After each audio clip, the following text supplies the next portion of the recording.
यकोट यकोट आवाज येत नाही. मी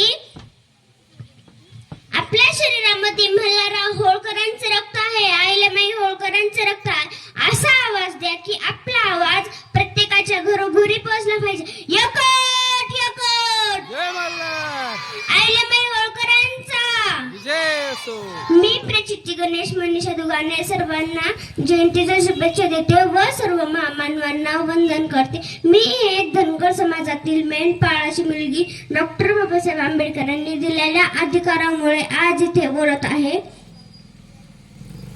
माझं वय 9 वर्ष आहे आणि त्या काळात अहिल्याबाईंचे वय 9 वर्ष असताना त्यांचे लग्न खंडेरायासोबत झाले होते. तेव्हा त्या आई वडिलांना सोडून इंदोरला गेल्या होत्या ना आणि आपण आई वडिलांना सोडून शाळेत सुद्धा जात नाही. त्या एवढ्या धाडशी आणि निडर होत्या.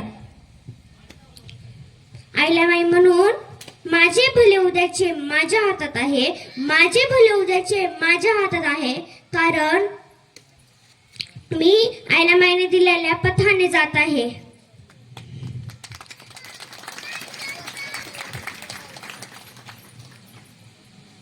ज्या मुलाला शाळेत बसू दिले नाही, आज भारतातील जेवढ्या शाळा आहेत तिथे त्या मुलाचा फोटो प्रत्येक शाळेत आहे. तो मुलगा म्हणजे डॉक्टर बाबासाहेब आंबेडकर. बाबासाहेब आंबेडकरांना एक सुद्धा पुस्तक वाचायला मिळत नव्हते.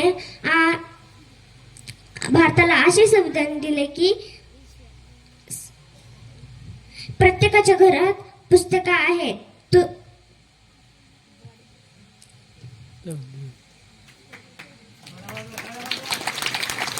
बोल बोल बोल बोल ना. म्हणून जाते. हो. सूर्य कोणाच्या बापाला झाकत नाही, सूर्य कोणाच्या बापाला झाकत नाही, नंतरच हा. कारण आम्ही अहिल्याबाईंच्या मुली कोणाच्या बापाला घाबरत नाही.